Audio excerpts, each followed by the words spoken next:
So glad to meet with you today. Nice to meet you. So, how long have you been here with Harvestime Apostolic Temple? I've been at Harvestime Apostolic Temple for 5 years.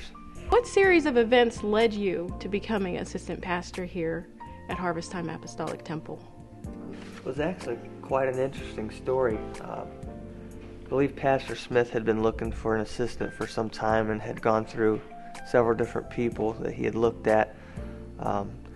Also back in 2001, I was age 21, my pastor and I were coming back from the campgrounds in Newark, Ohio, and we were just talking, and he told me, someday your ministry is going to expand beyond the walls of this church into something greater for you that fits your ministry. And November of 2004, I was here preaching as a guest minister at Harvest Time, and we were having a fellowship in the basement after church, and Brother and Sister Filer from Indiana were in town as well, and it was Pastor and Sister Smith, and Brother and Sister Filer and myself sitting at the table, and we were just having a discussion, and Brother Filer looked at the pastor and said, "Hey, Pastor Smith, when are you going to put this young man on your staff?"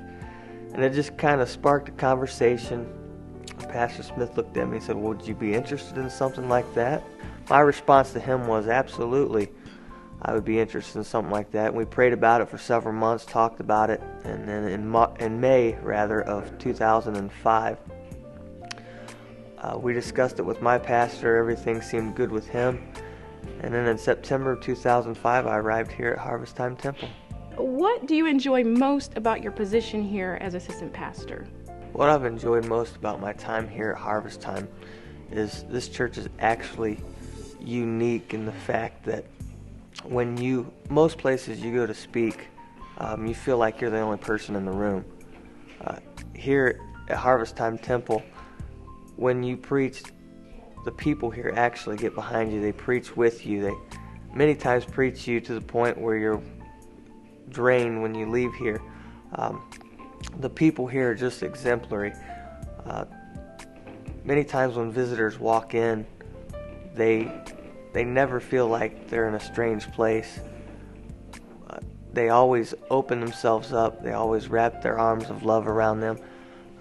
The other thing that is great about this place is it seems like when you're going through a struggle, when you're going through a trial in your life, they may not necessarily know the exact thing that you're going through, but it seems like somebody in the congregation is always sensitive to the Spirit of the Lord and will always offer an encouraging word to you, something to uplift you, something to encourage you, something to help you get through the day that you're going through. So I would say that the greatest thing about this church that I've experienced is really the people here. How do you spend your time when you're not doing your assistant pastor duties here at Harvestime Apostolic Temple? Your downtime. Time when I'm not here at Harvestime Temple or doing church work, I have actually a full-time job at Critical Life EMS, which is based in Mansfield, Ohio. I work there 48 hours a week, which equals to 2 days a week. Also, other things that I do in my downtime, I like to golf, play softball, just pretty much any kind of sport. Also like to spend time with family, friends, just sitting around talking, relaxing, and having a good time. Have you always wanted to be in the ministry? As long as I can remember, about the age of 5 when I entered into kindergarten. Matter of fact, most kids always put down they want to be a police officer or a firefighter or whatever.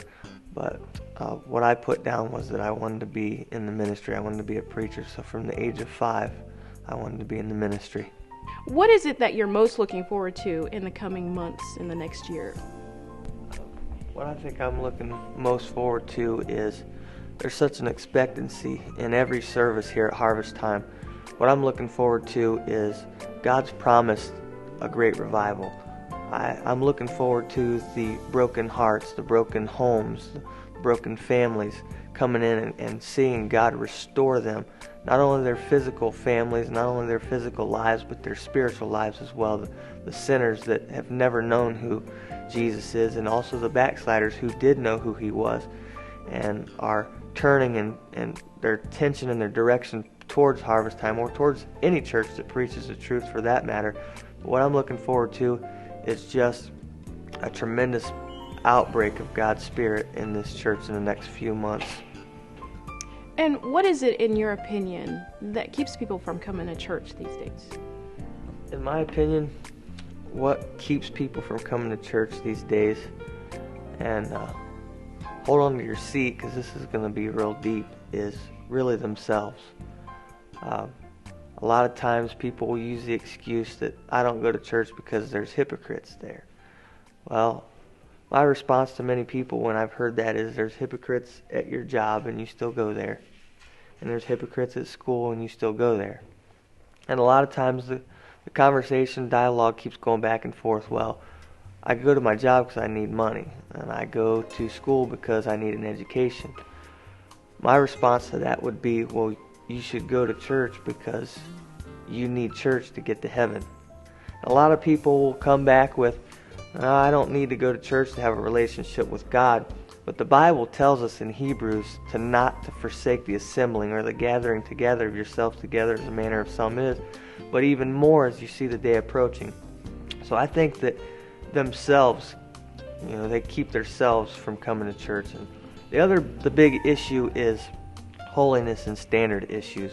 A lot of times they feel uncomfortable coming to church because you'll go to a place and you feel like you need to fit in, or somebody will make you feel like you need to fit in and tell you got to look this way or look that way, when really what the church should be about and what we try to get our church to be about is we need to love people.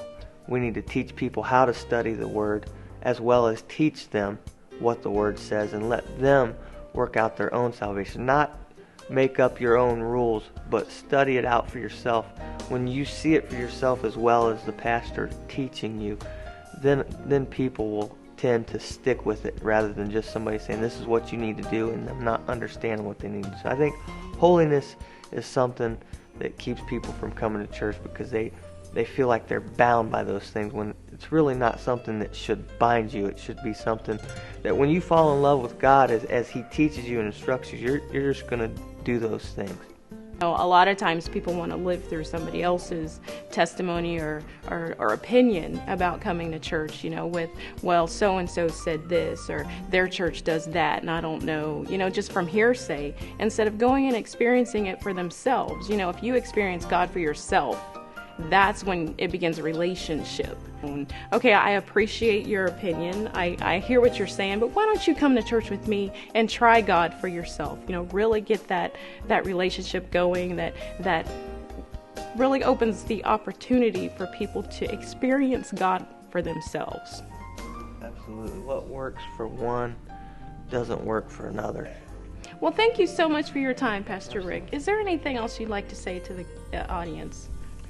I'd like to say to all those that are in the Hartville area, Stark, Summit County area, Harvestime Temple would love nothing more than to have you if you don't have a home church to go to. If you have family issues, if you have any kind of issues in your life, addictions, whatever it may be, we have service on Sunday morning at 10 a.m., Sunday evening at 6:30 p.m., and Wednesdays at 7 p.m. All of our information will probably be on the screen there. We would love to have you. We want you to come be a part of our service and worship with us.